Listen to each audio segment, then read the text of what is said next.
എപ്പോഴും ഞാൻ സന്തോഷിക്കും എന്നേശു എൻ്റെ ഗാനം എല്ലായിടവും ആഘോഷിക്കും എൻ രക്ഷകന്റെ ദാനം. യേശുവേ നീ സ്വർഗത്തിൽ എൻ്റെ നാമമേഴുതി ആരുമേടുക്കാത്ത ഈ ഭാഗ്യമൻ സന്തോഷം. ആരുമേടുക്കാത്ത ഈ ഭാഗ്യമൻ സന്തോഷം.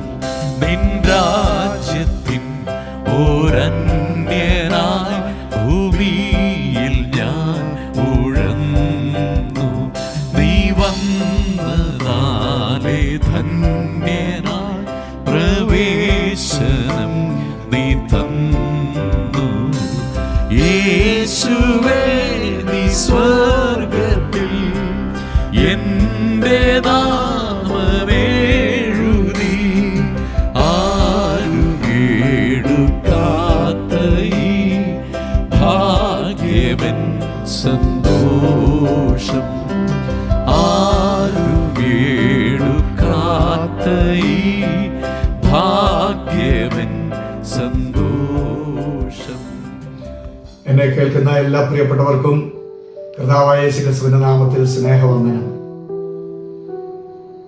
നാം ഈ ദിവസങ്ങളിൽ നമ്മെ കർത്താവ് എന്തിനു വേണ്ടിയാണ് വിളിച്ചത് എന്ന ആ വിളിയുടെ ഉദ്ദേശത്തെ കുറിച്ച് ധ്യാനിച്ചുകൊണ്ടിരിക്കുകയാണല്ലോ.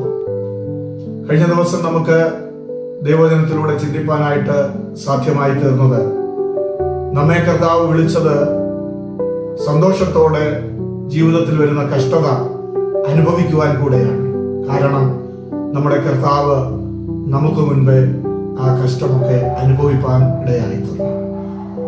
ഇന്ന് പകൽക്കാലം നമുക്ക് പത്രോസിന്റെ 1-ാം ലേഖനം 3-ാം അധ്യായം 9-ാം വാക്യത്തിൽ നിന്ന് നമ്മുടെ വിളിയുടെ മറ്റൊരു ഉദ്ദേശത്തെ കുറിച്ച് ചിന്തിക്കാം. ആ വാക്യം ഇങ്ങനെയാണ് വായിക്കുന്നത്: ദോഷത്തിന് ദോഷവും ശകാരത്തിന് ശകാരവും പകരം ചെയ്യാതെ നിങ്ങൾ അനുഗ്രഹം അനുഭവിക്കേണ്ടതിന് വിളിക്കപ്പെട്ടതുകൊണ്ട് അനുഗ്രഹിക്കുന്നവരായിരിപ്പീൻ.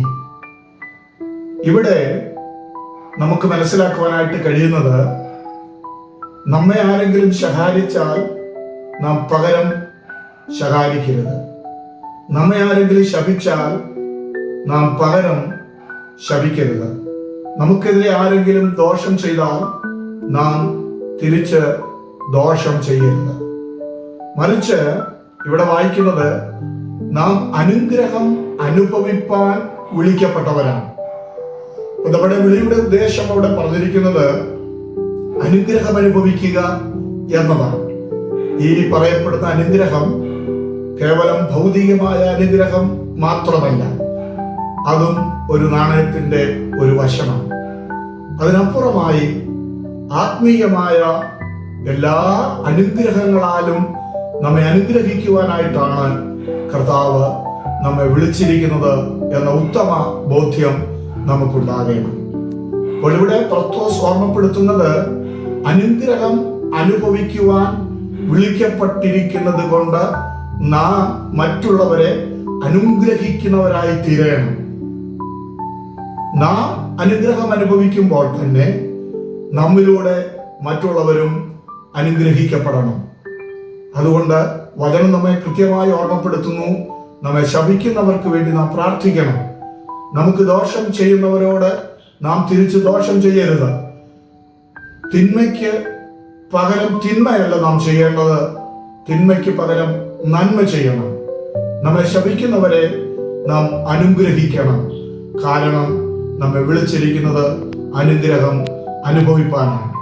ഇന്ന് പകൽ എന്നെ കേൾക്കുന്ന പ്രിയമുള്ളവരെ, ഈ വിളിയുടെ ഉദ്ദേശം നമ്മുടെ ജീവിതത്തിൽ കൃത്യമായി നിറവേറപ്പെടണമെങ്കിൽ നാം ദൈവസന്നിധിയിൽ നമ്മെ തന്നെ സമർപ്പിക്കണം. നമുക്ക് ദൈവസന്നിധിയിൽ പ്രാർത്ഥിക്കാം. കർത്താവേ, എന്നെ വിളിച്ചിരിക്കുന്നത് അനുഗ്രഹം അനുഭവിപ്പാനാണ്.